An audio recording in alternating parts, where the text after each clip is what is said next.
How's it going, everyone? This is Javita. As you probably already know, the new Meteors and Creature in Combat update has gone live. I've already made a video covering the juicy bits of the meteors and the new creature attacks, but I do have a couple of extra tidbits to add to that.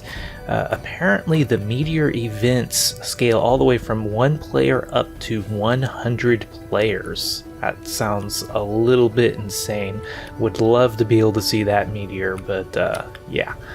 Another thing is that Roadrunners now use their immense speed to help them run on water, so unfortunately it's no longer a viable tactic to simply chase them into a lake to get them to drown. I have killed one Roadrunner in the water, and it looks like they can stand on water, not just run on water. It's kind of amusing. And also the new creature attacks, the more fancy ones, actually have cooldowns on them to prevent them from just spamming them over and over. And there's even certain attacks that only become available during certain conditions, like maybe really low health or being hit by a certain element. They didn't really spell out all the different conditions, but you might be surprised what a creature can pull out of its bag of tricks. Another feature is that creatures now prowl. The quick and dirty explanation of this is when a creature becomes hostile against you and you run away from it, it will eventually stop chasing, at which point it goes into kind of a prowling mode. They're much quieter, they kind of are looking for you, but they don't really know where you are. If you do come back into range of them, they will immediately become hostile instead of the normal behavior of kind of giving you that little warning gesture of playing special behavior and sounds and stuff like that. Another tidbit is that they removed Oort Stone from all creatures except Roadrunners.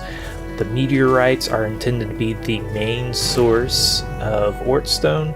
I almost put this in on my feature update video, but they kind of kept going back and forth.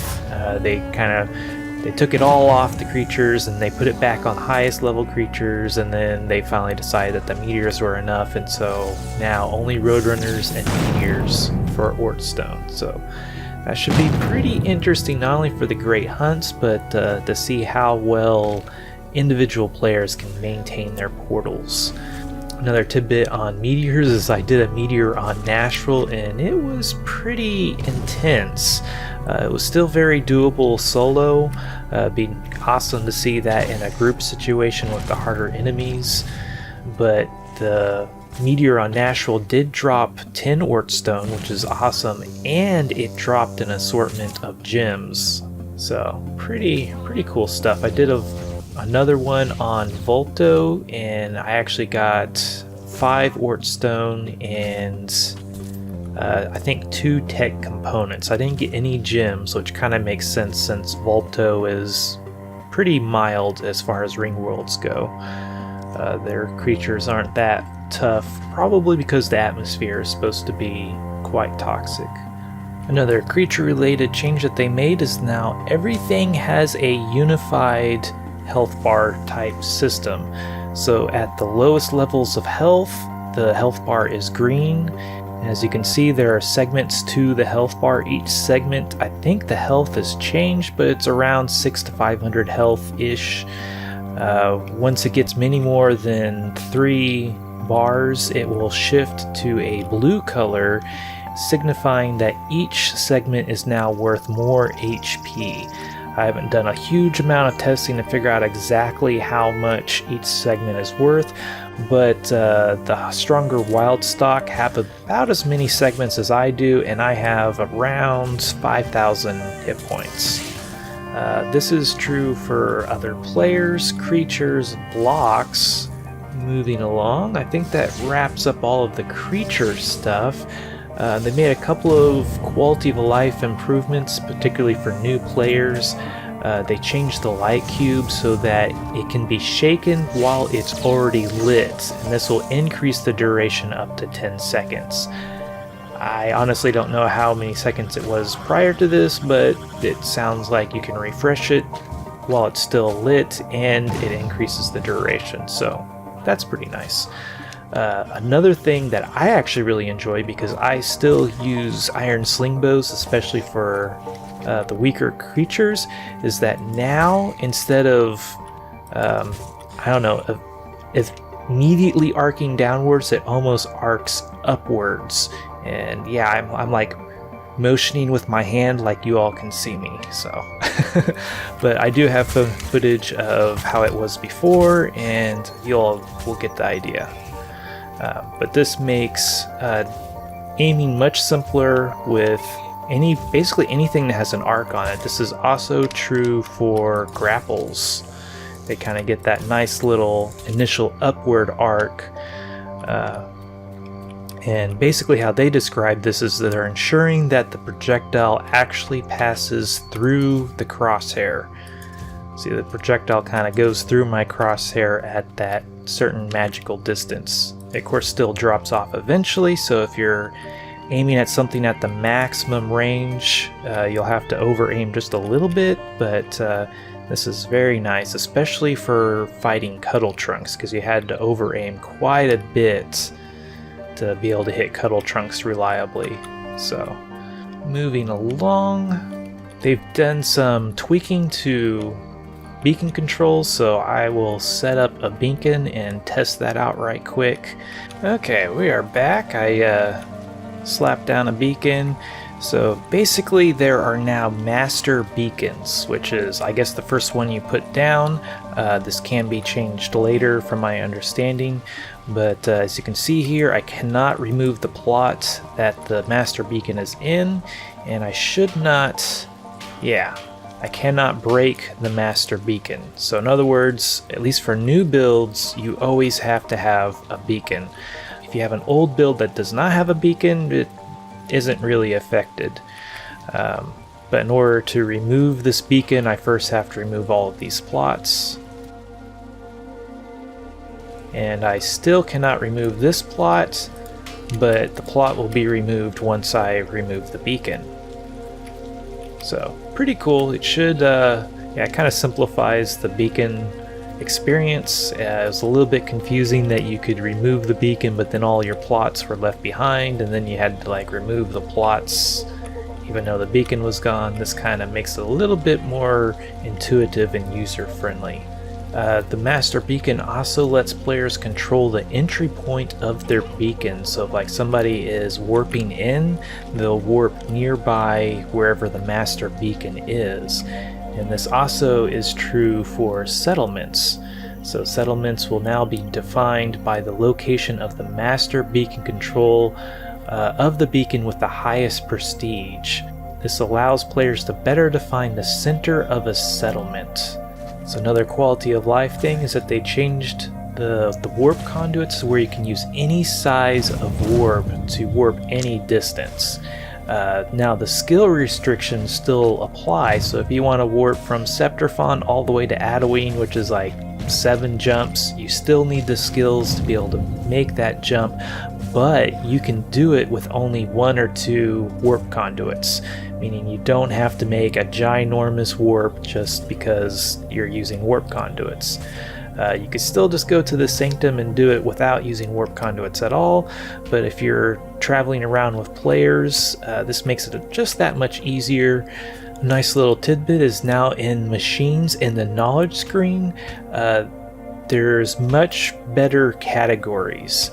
Before, the list was just simply alphabetized, so each category was just a letter and everything was all kind of mixed together. Now things are grouped together logically based off of basically what they are. There's kind of like a basic category, then it goes into stone, metal, alloys, gems, and then other things like building materials, coal, special things like Oort stones, and stuff that's not even in the game yet officially.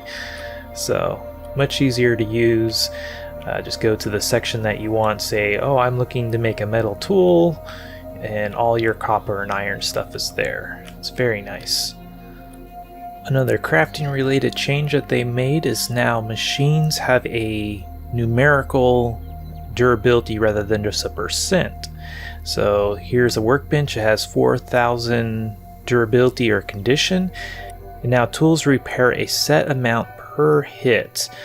Previously it was just kind of one hit and everything was fixed.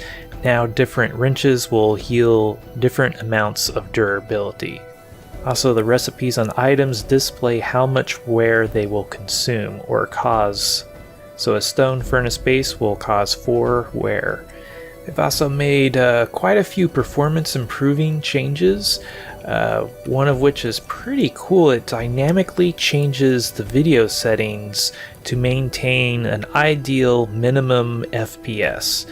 By default this is set to 20, I upped it to 30, but you can turn it off, 10, 15, 20, and 30. Let's see here, few. Okay, there's not an option for like 120 or anything crazy like that.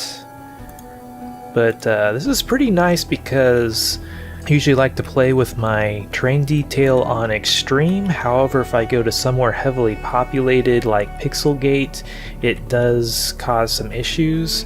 But now I can have my settings on extreme, go to Pixelgate, and it still feels pretty darn buttery smooth. So quite impressive, and I don't even really notice any kind of difference really as far as train detail.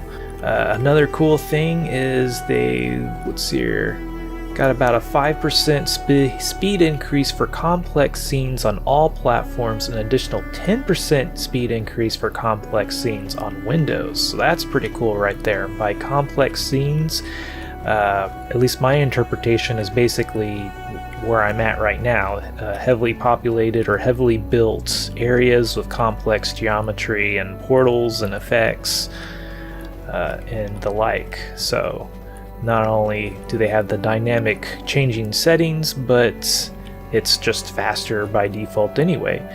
And another excellent change for players that maybe have a less than ideal internet connection is that now the client sends all game inputs to the servers over UDP instead of WebSocket. I don't really understand what that means other than it's supposed to be faster, more reliable, and I guess more resistant to high pings and latencies. But so far my play experience has been quite flawless. Just prior to this patch I was getting a little bit of rubber banding here and there at random times, and I have not noticed that at all since this update, so it's very nice. And I think that sums up pretty nicely. All in all, this is wrapping up to be a pretty awesome update. The meteorites are an absolute blast. I can't wait to try to get into a group. I might actually be able to make the Great Hunt this Saturday. It'll be the first time ever if I do. I'll try to record it or something if I can attend. But yeah, it's pretty awesome. That should wrap this up quite nicely. This was Javita. Thanks for watching. If you liked this video, be sure to hit that like button. Subscribe if you want to see more like this. And if there's anything you didn't like, please let me know down below. Until next time, peace.